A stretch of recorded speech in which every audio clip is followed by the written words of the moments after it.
Hey, isn't it awesome that we can watch the news tailored to us? This small community of wargamers? This is ridiculous. This is too much fun. Too much fun? Forget everything for about an hour. Get into wargames. Seriously.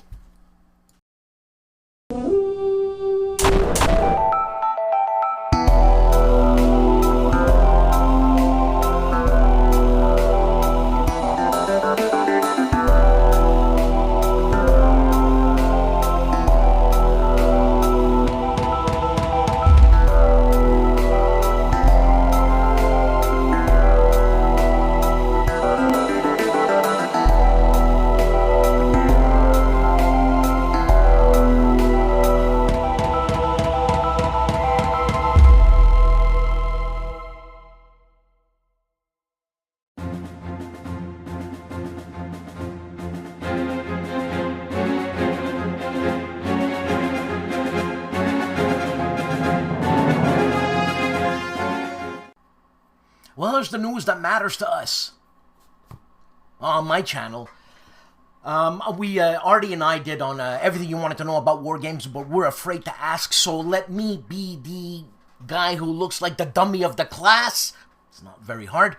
And so you get your answers. Capiche? So you look smart on my back. But anyways, we did a show that was last Wednesday.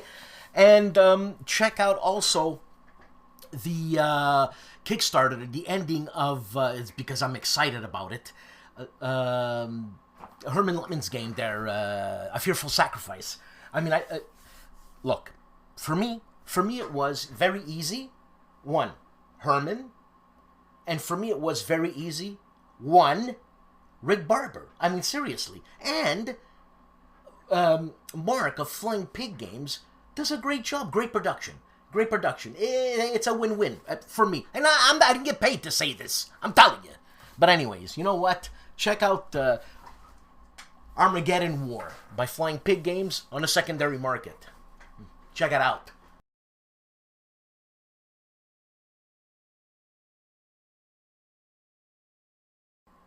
Oh yeah, Ambush.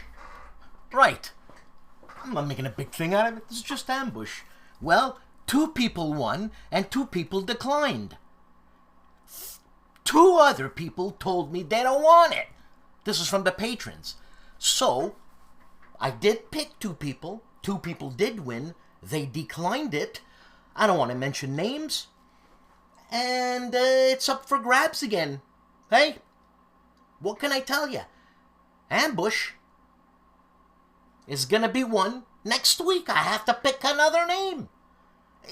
I don't have time for this. So, Ambush, next week, my supporters, my patrons, I must do something extravagant for my supporters because they're supporters, for God's sake. Anyways, Ambush, next week, tune in. Someone's gonna win Ambush.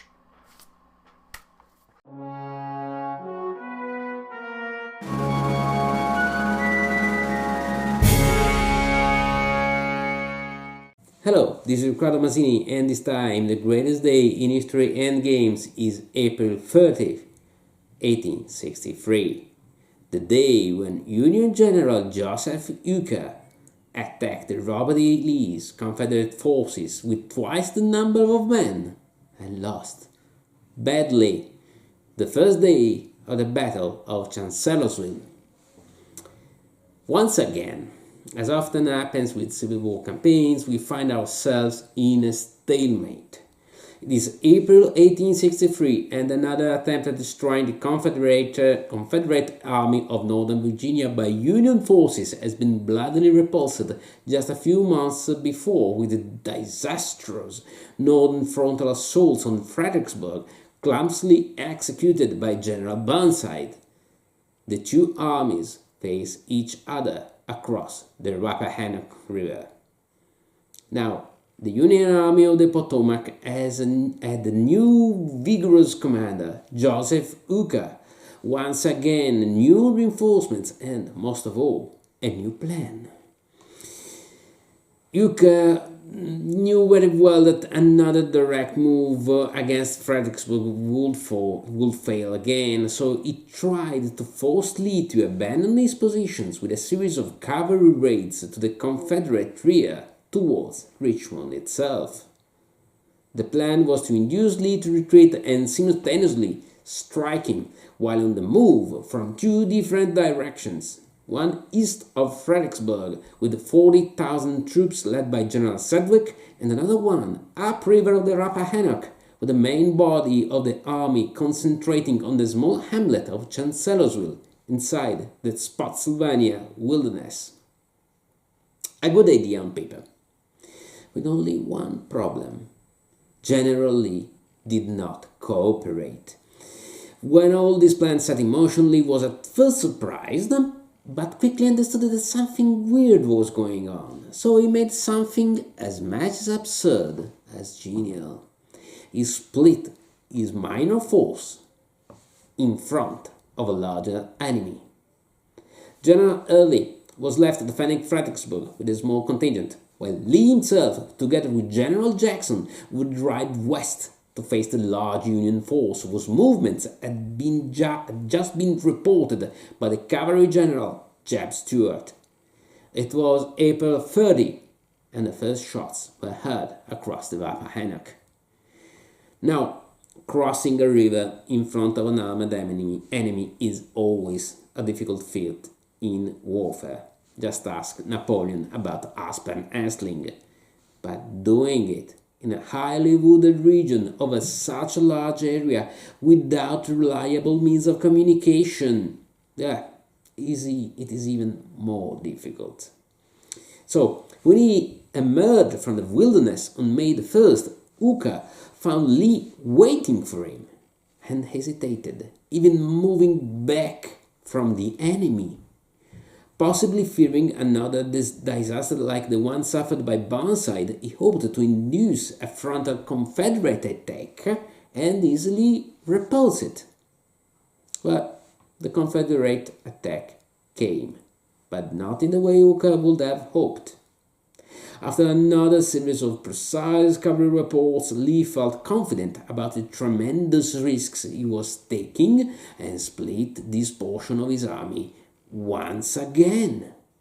While Lee will stay firm in front of General Hooker, General Jackson will lead a daring flanking maneuver against the undefended Union right led by General Howard. At around 18 p.m., General Howard's 11th Corps was preparing for dinner, confident to be in a relatively safe zone. But then General Jackson emerged out of the woods leading a ferocious surprise charge. Despite some valiant resistance by a few scattered units, the 11th Corps was overwhelmed, putting the entire position at risk. The only bad news for Lee was General Jackson's wounding by friendly fire on the same night, which would eventually lead to his death some days later. On May the 3rd, Hooker tried his best to force a victory out of a dangerous situation that just a few days before would have been unthinkable. The repeated Union attempts at repelling the Confederate forces, inferior in numbers but much more coordinated in their maneuvers, were met with ferocious determination and nullified. Even the eastern flanking maneuver on Fredericksburg by Sedgwick was repulsed, and by May the 4th, the Union Army of the Potomac was in full retreat. The battle had concluded with a demoralized Hooker leading the remnants of his army back north, and a victorious Lee mourning the loss of one of his best generals, but still highly confident of his troops' invincibility. A confidence that would be shattered just 2 months later at Gettysburg. Such a complicated, intricate and totally amazing campaign really deserves a special game to be satisfyingly portrayed. A game like Chancellorsville 1863 by Maurice Suckling and Worthington Publishing. Starting from the innovative Freeman's Farm system, Chancellorsville makes fog of war the key to this game. using a streamlined version of the traditional double-blind mechanic and variable strengths of the formations unknown until actual contact. The lack of coordination, difficult communications, and constant surprises that are so characteristic of this campaign are simulated by the use of momentum cubes and special cards, which give a very non-kinetic dimension to the narration. Also, a lot of asymmetries lie hidden in the system, from formation capabilities, commanders' abilities, and general fighting power of the two very different armies. Chancellorsville is totally accessible even for non-war gamers, has very nice components and full support by its author on Board and Geek. But most of all, it is a totally unusual wargame, very suited to simulate a totally unusual battle. So, that's it for this time. See you on the next battlefields. Ciao! Summer of 1863, early on July 1st, in the surroundings of the small town of Gettysburg, the largest battle fought in the American Civil War begins to unfold.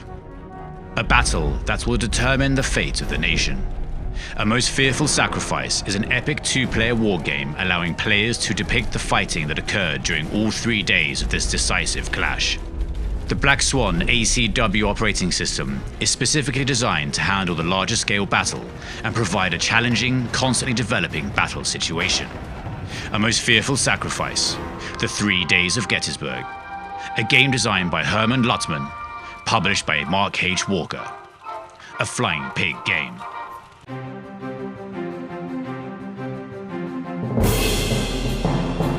Check out this new channel I just found called Legendary Tactics, where he has multiple playthroughs. As a matter of fact, 1960, The Making of a President, that strategy guide published by GMT, Monopoly, so you win some, you lose some, Diplomacy, the old Avalon Hill game, Twilight Struggle, and Waterloo, Let's say, 1 out of 5. Come on. The Defender of the World, KilRoyWasHere, has an unboxing or an unbagging of Prairie of Flame by Khyber Pass and GMT 3 game update kit, unbagging and talking about that certain game and a book I lost a long time ago. He goes off the shelf with that complete book of war games. I lost it. I can't find it anymore. I'm saddened. And the man that epitomizes the Eastern Canadians, Rodney, is checking out 1960. Actually, Rodney is giving you a how-to play, and personally, this guy is amazing when he does how-to plays. Check him out. 1960, The Making of a President, a game published by GMT. And Dad and Son is continuing what is his enormous playthroughs, this time Fortress Europa. Hey, game turn number 4, that's where we're at. And Dad and Son, I'd like to say something. When I interviewed Kai Jensen, when we were behind the scenes, she actually watches your channel. I said, I'll tell him that. So I'm gonna tell you. So I'm gonna send you an email, okay? But I guess you don't know, but I'll tell you. And for our Spanish viewers here, Wargame Reviewer checks out the components of Granada, Last Stand of the Moors, 1482 to 1492. If I'm not mistaken, GMT has a new section which I'm very excited about, and it's called Designers Unbox, Storm Above the Reich. So we have Jeremy White and Mark Asted, featuring a simultaneously unboxing of their advanced copies of the game. Technology, ladies and gentlemen! Isaac Asimov was right. We're doomed! Wardy Role plays World War II. A designer interviewed Devin Heinel, the OG. He had him on April 17th at noon. And they were talking about his new design, Battles of the Rhine, a lock and load production. The strong man of war games, Rob Orrin of War and Pieces, is kickstarting. That is, he's checking out the Kickstarter in the final days of A Most Fearful Sacrifice, a game published by one of the Dream Team designers, Herman Luttman. And Jan Heineman continues in Let's Play History his marathon of uploading games. Fields of Glory Empires, Strategic Command, World War II, War in Europe, Pippin, Crusader Kings 3, and not Pippin, I'm thinking Lord of the Rings here, but no, and also a Napoleonic game. Not a Napoleonic, a Napoleonic, whatever. Learn to play with easy rules, teaching episode, harsh rules, breaking down board games with Ben Harsh. Part 3, Weather, Air Landing of Operation Market Guard in September 44 in the game Holland 44 by Mark Simonich.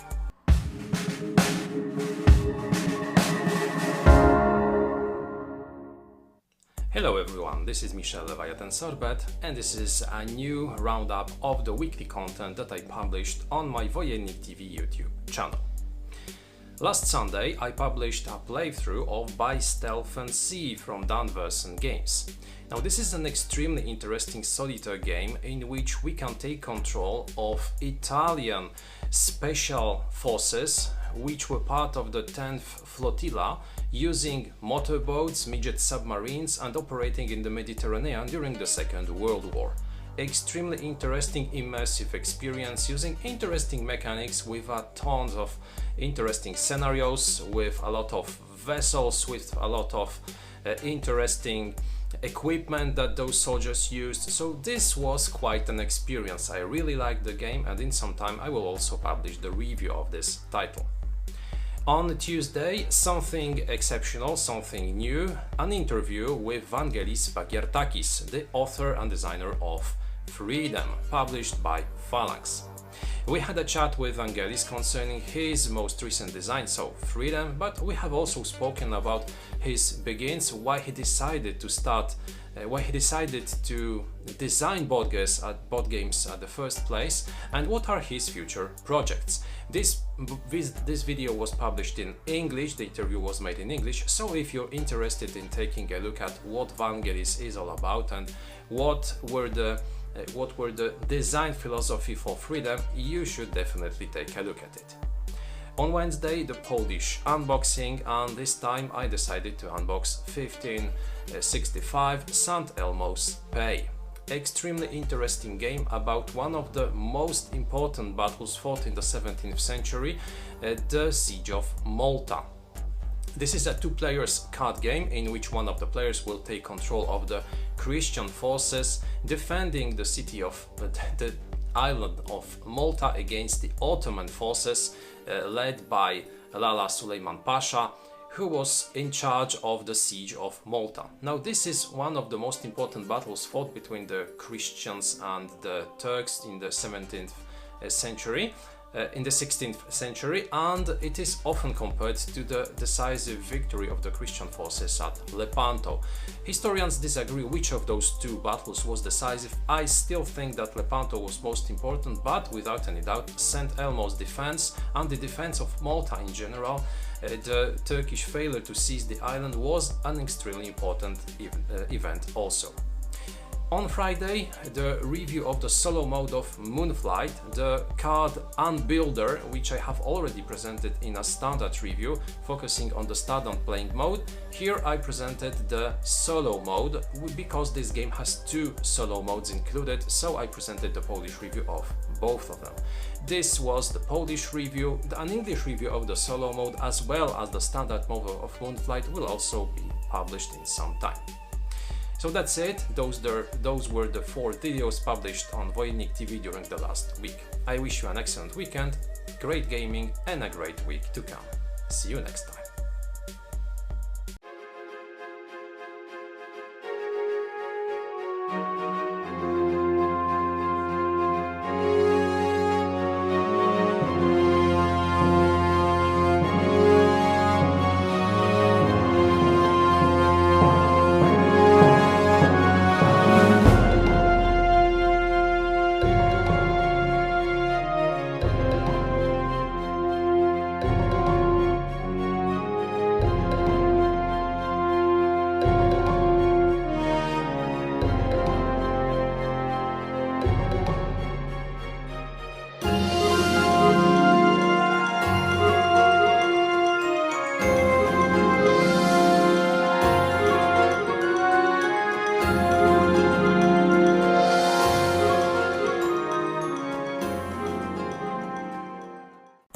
Little Wars TV has a preview of the countdown to Caesar's Awards, and that happens on Little Wars TV. If you don't know how to play Point Blank, well, check out the GIMPY Gamer. He'll give you his bootcamp number 7, a game setup, and also by Predrag Lazovic is Age of Dogfights review through part 6. Mauro Faina, for all you people who want to hear a language called Italian, continues with his crusade and revolution. And the cop that is Wayne Hansen, overviews and reviews Dawn of Battle by Mike Nagel, published by Worthington Publishing. Hex to Hex does Atlanta Campaign Parts 1 to 7, and also Barbarossa, Kiev to Rostov, turns 41 to 42. And the gentlemen at The Player's Aid are unboxing Empire at Sunrise. This is a game designed by John Gorkowski, published by HOLLANDSPIELE, and also reviewing Salerno to Rome from Dissimulazione Edizione, a game designed by Sergio Schiavi. Newsflash bulletin, ladies and gentlemen. Greg Allman took the spot of Tim in Harebrained Games, and Greg gives us the weekend games. And the Grognard of 2020, Jim Ozarski is continuing his battle with Blucher. Ladies and gentlemen, Mike Nagel, the designer of Dawn of Battle, is being interviewed by Charles Cabell, which I usually call Charles Cab. Same man, different name, unbelievable. Quantum physics. And on the big board, Kevin interviews number 6, and number 6's name is Patrick. Check it out. There you go, ladies and gentlemen. There's the sweetness that is Jason Carr. Now, I thought he was an old fart, like the chief of Bonding with Board Games is interviewing Jason Carr, and the future of gaming. His shoulders must be so heavy. And the Kiwi that is Rough Swordsman Wargamer is on a tear. He checks out Space Infantry Federation. This was last week, sorry, I'll keep going. He's unboxing Atlantic Chase, a game by Jeremy White, and also unboxing The Affliction from... that's a weird game. Anyways, also from Lock and Load Publishing, he's unboxing Heroes of North Africa. This is a first look, ladies and gentlemen, Rough Swordsman's Wargamer.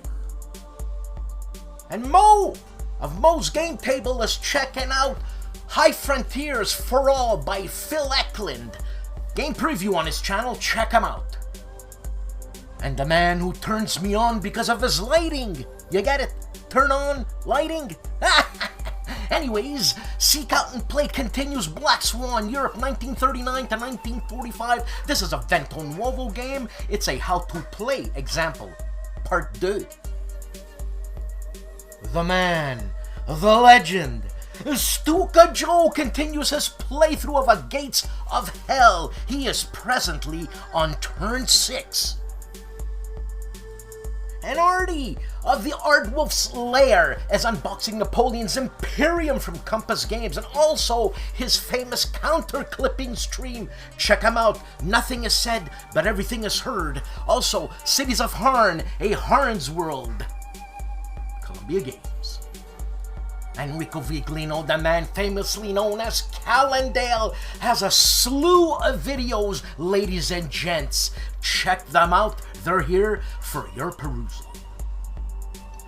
World War II Solitaire Board Game Channel is checking out the second edition of the Kickstarter D-Day Dice. This is a review. And this is what's happening with Fred Serval on Homo Ludens. He is interviewing Dan Bullock of his game, 1979, Revolution in Iran.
Hey guys, Dave here. Welcome to the Centurions Review, the punk rock band of Wargame review institutions. On our website this week, we're reviewing Merrill's Marauders Commandos in Burma from 1943 to 1944. It's a solitaire minigame from Decision Games. I'll have the review posted for that by late evening Sunday. And then on YouTube, we've done a first look at Trireme from Avalon Hill, the tactical game of ancient naval warfare from 494 BC to 370 AD. Took a look through this. This looks really good, actually. I look forward to trying this. Then on YouTube, I did Wargame Chat number 8. Len and I discussed naval games, the ones we like and why we like them, and so forth. And then the last thing I did was the Chronicles of Davis, episode number 10, Solitaire D&D 5th edition on YouTube. In this episode, Davis and his party go to a dungeon to take out a spectator that's been sending spies out all through the Diva's land. Thanks for watching, and have a good evening.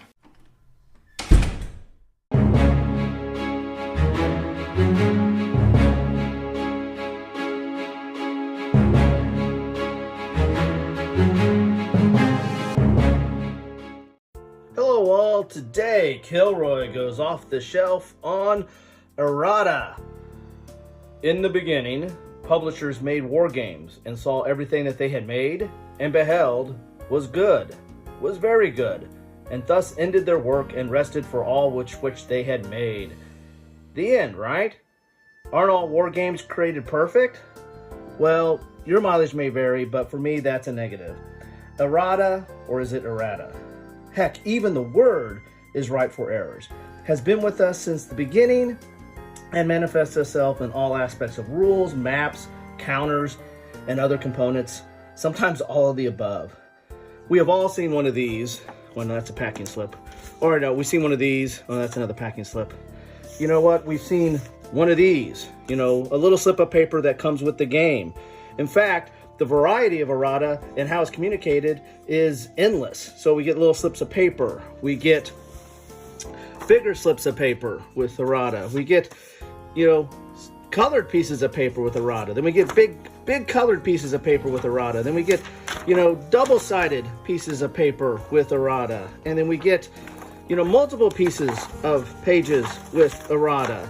And then you get official errata that's published on the site and then you can print out and look at on that. Sometimes errata comes in the magazines, you know, like C3I comes with GMT errata or components. You know, sometimes there's components that GMT will send out or others will send out. Here's a lock and load replacement counters. And then there's a replacement pack. This is the recent replacement pack or upgrade kit for 3 games from GMT. Then there's living rules. Oh my God, living rules. You got to go print out the living rules because that will contain all the different versions and all the different errata over time. And there's several different living rules. Sometimes the errata comes in the game itself. Here's a magazine game and it's talking about a change in the chart that's on the board. That is errata. Okay. And then you've got, you know, in games that are unrelated, that come out after the fact, here's errata. This is to put on dealing with No Peace Without Spain map, but this came with a Pragmatic War. Okay, so it's a totally different game. And in the old days, you know, we had the General magazine that used to come out with some errata, or other magazines or Wargame that used to come out with errata. It's everywhere, and it's in everything. Why does it bother us, or why does it bother some of us more than others? Well, you pay good money. Some of these games are, you know, 40, 50, 60, 100, 120, maybe more dollars. You pay good money, you expect it to be perfect or near perfect out of the box. You know, that's an expectation. Is that a reasonable expectation? I'll leave that to you. You know, what really annoys some people is obvious or glaring mistakes, you know, on a counter or on the map or in the rules. That's just, you know, should have been caught and just kind of sticks out. But that doesn't make the game unplayable. The other mistakes are the ones that are the real problem, the ones that kind of make the game almost unplayable. You know, mistakes in counters, mistakes on the map that make it confusing for setup or victory conditions, or rules that just make it so convoluted that you don't even understand how to play the game.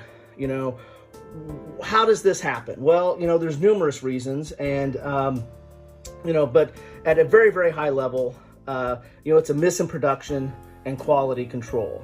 You know, those type of misses normally affect the components. You know, as they were doing the development or the quality control at the production stage, they just missed, you know, maybe a map sheet or proof got misplaced or got miscommunicated. You know, the other bigger mistakes, like in the rules or in the playability, you know, that usually comes from a miss in development and play testing as opposed to production. And that could be more serious because that could be a problem with the game. And, you know, we see this not as much anymore, but, you know, it still persists, and it's in a lot of different, you know, magazine games that, you know, are quick to production or rush to production and might not have been play test or developed the same amount. And so there could be some quirks in the rules. So, you know, play testing and development usually affect the rules and gameplay. Quality control and production side, you know, are gonna affect the components and what you get with the game. Is it excusable? Again, your mileage may vary, but some amount of errata is tolerated, accepted, or heaven forbid, even expected. Are we as consumers giving publishers too much of a pass? You know, heck, even software programs that we can't live without have patches from time to time. Is errata truly inevitable? Is any of this acceptable? And if so, how much? And how should it be communicated? Are we okay with these little slips of paper? Are we okay with magazine? Are we okay going online? Are we okay having the errata published in a subsequent game that's unrelated that you might not buy? You know, what do you think on that? Is the slip just right? Is a kit? Do we all need to have a 50-page living rule book? Is that what we need to cure our errata? You know, do we need to wait like fate for it to get to us? You know, is it kind of like a fortune cookie that's just kind of floating on the ether and waiting for it to get to us so that we now can have the errata? What do you think? Talk amongst yourselves. I'd like to see a discussion start with this. While I'm doing, wait, have my little self here.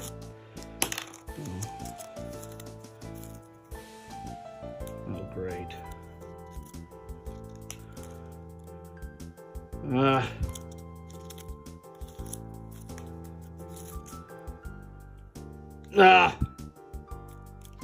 I'm not cleaning up this mess.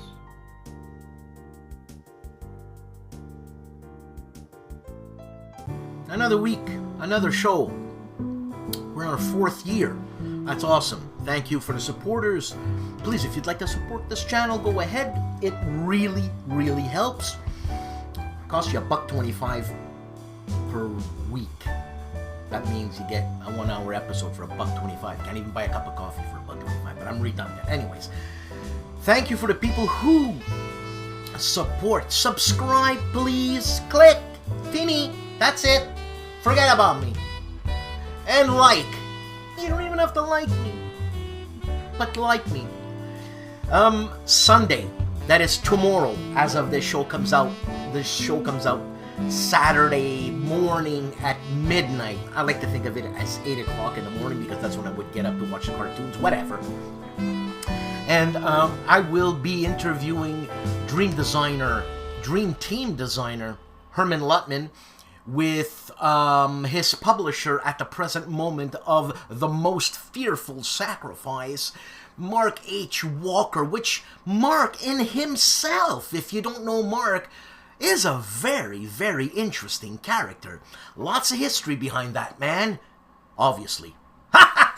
Anyways, have a good weekend. See you tomorrow, 2:30 Eastern Standard Time.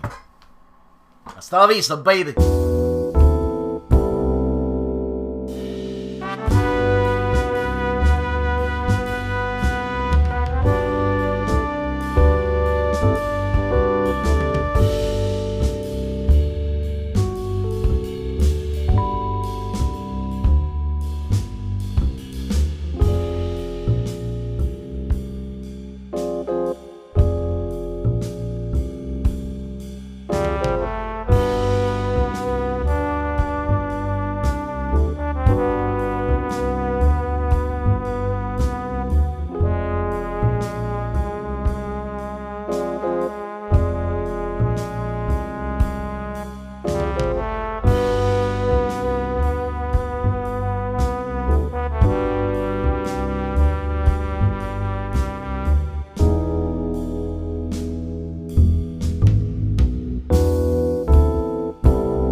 Hey guys,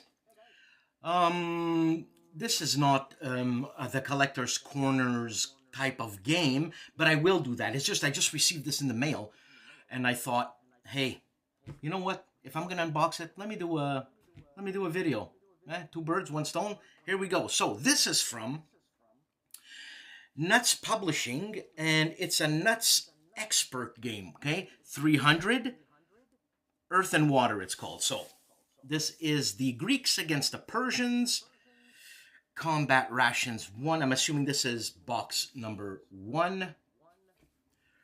And it says here at the start of the 5th century BC, the Persian Empire decided to invade Greece by land and by sea. The Greeks, composed of numerous city-states, they were able to defend themselves. I'm paraphrasing here, because they had better tactics and superior arms. Okay? 300. I just got it. Spartan thing, 300. So it's a strategy game for 2 people, 30 to 40 minutes. One person takes the sides of the Greeks, the other person takes the sides of the Persian, led by the King of Kings. And that's it, man. So here we go. And what you get in this game is 1 A3 board. I'm assuming it's the box, because I have a feeling this is a magnetic box, and the map is the box. We'll see.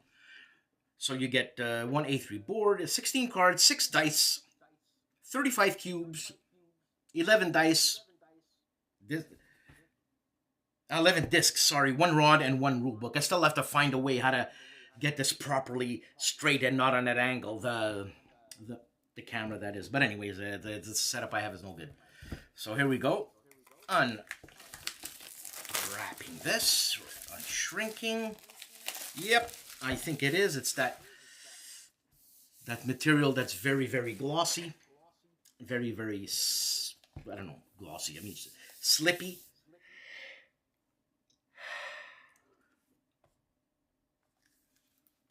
Look at that. No, it's not. And it's magnetic. Yeah, it's magnetic. Here we have our cards. We have our cubes, our dice. Our rule book. Again, this is by Nuts Publishing. This is a group, publishing group in France. So the author of this game is Yasushi Nakaguro. And Jean-Philippe Gury, historical consultant. And yeah, it's the Greco-Persian War. Cooking and music. The spruce eats. Ancient Greek food. Hey, look at that. Cooking and music. Since when? But anyways. So here we go. So this super... I'm sure this is not a very difficult game. I'm curious to see what that stick is. They said they had a stick in here.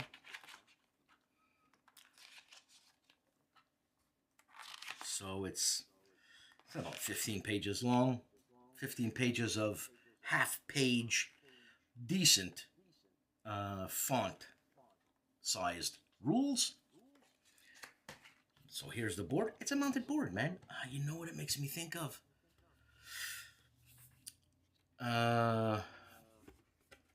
Some Japanese designer sent me a game, Midway, and I forget the other game, but hey, cool map. Good board. Hey, look at that. I wonder how it plays solo.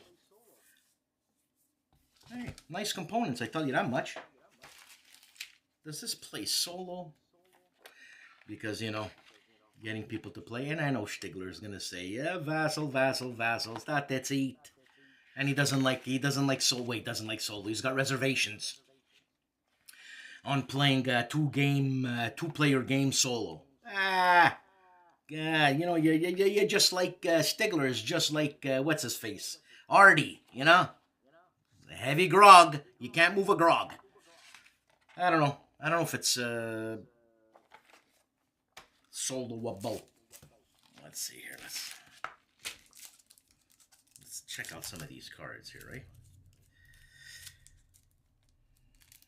Yeah, I got carpal tunnel syndrome, so I don't feel anything at the end of my finger, so everything takes me an hour to do. You know, pick my nose, you know, whatever. All right. So I think these are, how do you say, cards for both players. So I guess you choose that or you choose that. I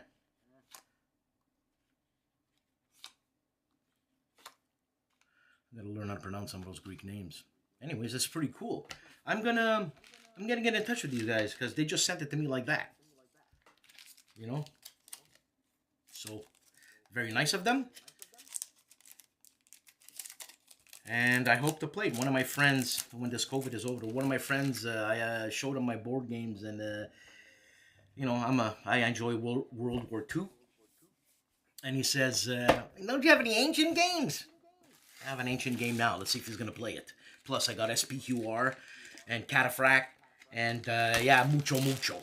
So we'll see if he plays. Okay, look. Now you're gonna say, what's vintage about that? What's collectors about this? Well, Victory Point Games is no more. Therefore, it's a collector item.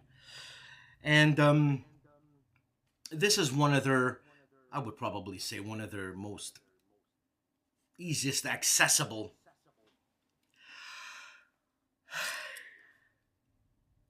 war game. If it's a war game, it's more of an arcade game. So this is designed by Nathan Hansen, published by Victory Point Games. Solitaire suitability is sky high. Why? Because it's a solo game. So here we go. It takes about 20 minutes to play. Love these boxes, man. That's never going to happen again. It's over. I mean, Columbia Games has them. I love them. Though there's a lot of wear and tear on this here. Anyways. Doesn't matter. Take care of your games. So here we go. Let's see here. I bought this off of Dave Lent. The Centurion's reviews. And he gave me a good deal. Dave will give you a good deal. Tell him I sent you. Tell him the Duke sent you. Huh? So, let's see here. Okay, voila. La boîte. Made in the US of A. And I love this. The Wipes a Lot napkin. And do not use this as a flotation device. It's not going to help you. A little. Love this game. I saw this game going for $150. That's a tiny game, man. Yes, $150. It's 150. Yeah, something like that. Pew pew. So, how do we play this game? Remember these games? We used to play them in arcades when we were young. Things are coming at you and you gotta, you know, dash and stuff. Well, this is that. Okay? Very easy rules. I mean, come on. Seriously? Look at that.